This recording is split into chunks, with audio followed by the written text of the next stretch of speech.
Indian matchmaking on Netflix has taken the internet by storm, right from sharing memes and jokes to people starting conversations and sharing their own experiences about the whole arranged marriage process. Everything has been done. So today I'm going to be sharing some thoughts that I had while watching the show, and you guys let me know what you thought in the comments below. When I first started watching the series, I thought it was hilarious. Like, seriously, this is a joke, right? The lines that they were saying, the choice of music, the editing, the long awkward pauses after somebody has spoken something. Surely this is all part of comedy, right? Right?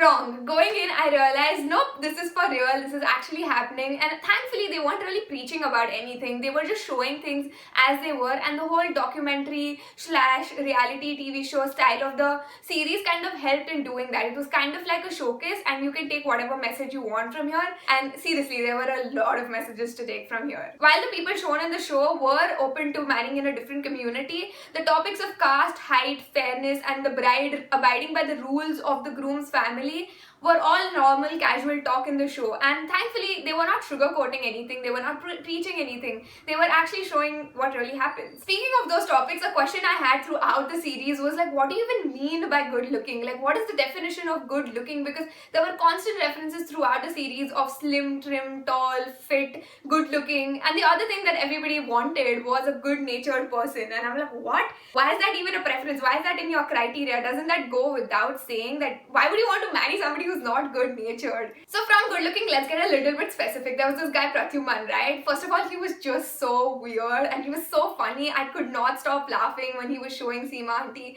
his house, his clothes, his food, and his amuse bush, and his photo on the doorknob of this wardrobe or whatever. All of those things, they were hilarious. But first I kind of felt bad for him because he just wanted to feel attracted to a girl, right? I mean, like, is that too much to ask?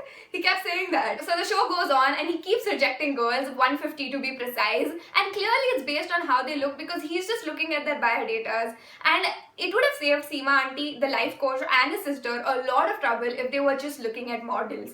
Like, eventually she does that, but it's 150 girls too late. This guy looks at the conventionally good-looking girl and he's like, this is it. This is the one I'm gonna marry. I don't care if she snores at night, if she failed her 10th grade. None of which are bad things really, but okay. And he's like, oh, so what do you do, you know, like, other than being glamorous? And then she's like, oh, I like to read. I like to read. And he's like, oh my god.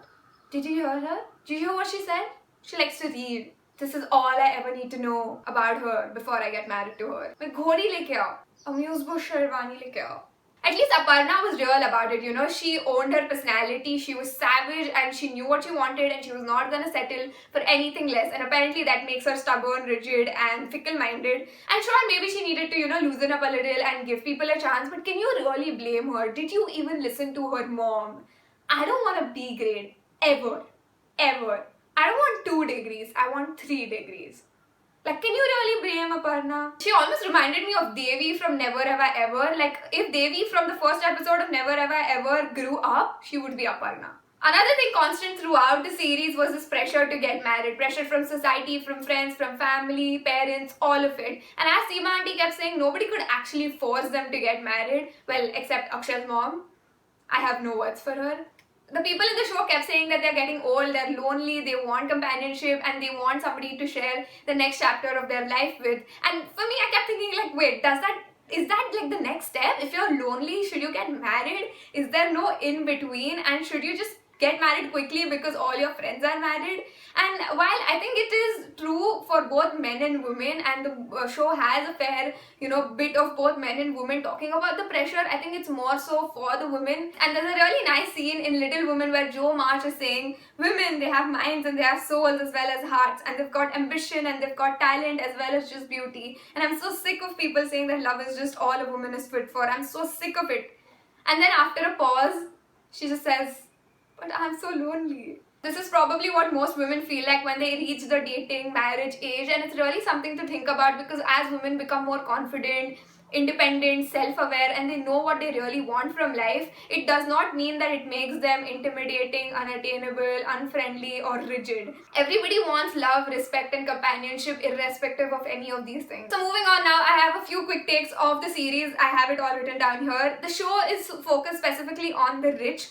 Arranged marriage is not necessarily a bad thing, and the small snippets in the beginning of the each episode where there are couples who are 30-40 years into their marriage after getting arranged marriage is a really fun, simple way of showing that it really does show that it is very difficult to find a match and fall in love if it's not organic. Even when people say they do not have expectations, they have a lot of expectations. Astrology and face reading is still a big thing in India. Like Seema Auntie said, some 90% people still do that. We all need to be flexible. Do you think I should join a yoga class? Do we really need to compromise? I think I'm pretty good at compromising. Like yesterday, I had 2 kachoris instead of having 4 kachoris. That has to count. Seema Auntie has to work really, really, really hard. Hello? Yeah, mother, you know Seema Auntie, na?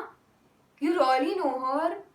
Wow dude मिला दे ना यार एक बार मिला दे एक meeting hello hello